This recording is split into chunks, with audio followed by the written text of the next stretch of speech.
For 1,000 years, peace had reigned. After the Great Concord of Seoul, humanity had laid down its weapons. No more wars, no more invasions, no more bloodshed. The galaxy, once a battlefield of endless conquests, basked in an uneasy but golden silence. Humanity thrived. They built gleaming cities in orbit around stars, turned barren worlds into lush paradises, and crafted technology so advanced they could shape life itself.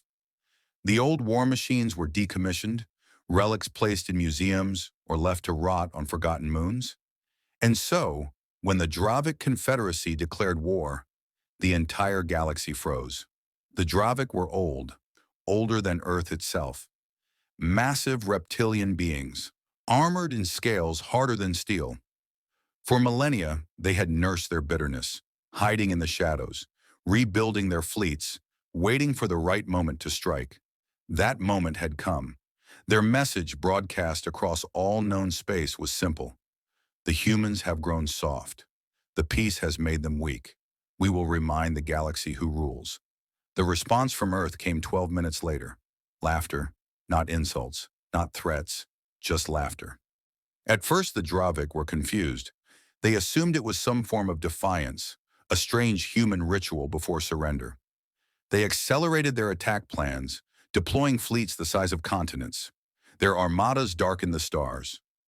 Massive warships, bristling with cannons that could shatter planets, surrounded Earth and her colonies.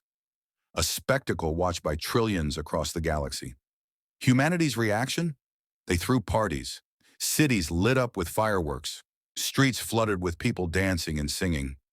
The leaders of Earth didn't scramble underground or beg for mercy. They toasted champagne and laughed harder. It was insulting, infuriating. Commander Vrax, leader of the Dravic forces, ordered the first strike personally. A direct hit on Earth's capital city, Neo Geneva. A beam of annihilation, wide enough to carve a canyon 100 miles deep, lanced toward the planet. It never arrived. The beam bent. It twisted and curled like a ribbon, harmlessly spiraling into the upper atmosphere before dissipating with a faint pop. Confused, Vrax fired again and again. Every weapon malfunctioned. Missiles veered off course. Cannons misfired. Ships overheated and exploded from within. Entire fleets began tearing themselves apart without a single shot fired by the humans. And still, Earth laughed. That's when Vrax realized the truth. Humans had not abandoned war. They had evolved past it. 1,000 years of peace had not dulled humanity's edge. It had sharpened it into something the Dravic could not comprehend. Humanity had turned to sciences the rest of the galaxy barely understood. Quantum manipulation, gravitational sculpting, reality anchoring. They hadn't built weapons. They had become weapons. The very fabric of reality bent to human will. A stray thought could disable an entire fleet. A gesture could reprogram enemy systems. Their laughter wasn't arrogance, it was pity. Because to the humans, the Dravic were like angry children throwing rocks at a tidal wave. In desperation, Vrax ordered a ground invasion.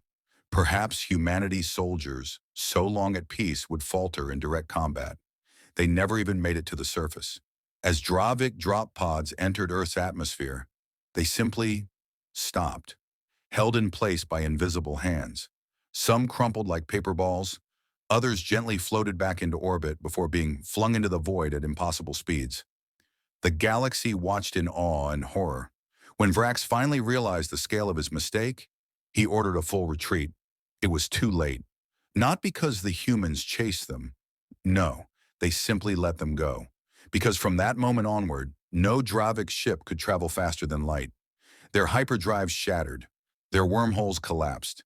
Every scientific advancement they had clung to crumbled at the subatomic level.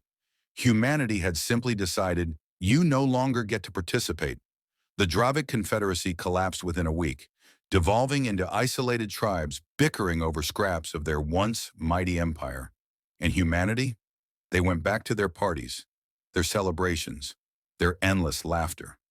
For them, war was not a battle of armies anymore. It was a footnote, a forgotten tool, a relic they could dismantle at whim. They had no need to conquer. They had already won, not by force, but by ascending beyond it. And the galaxy, having witnessed the folly of the Dravik, vowed never to test Earth's patience again. Peace continued.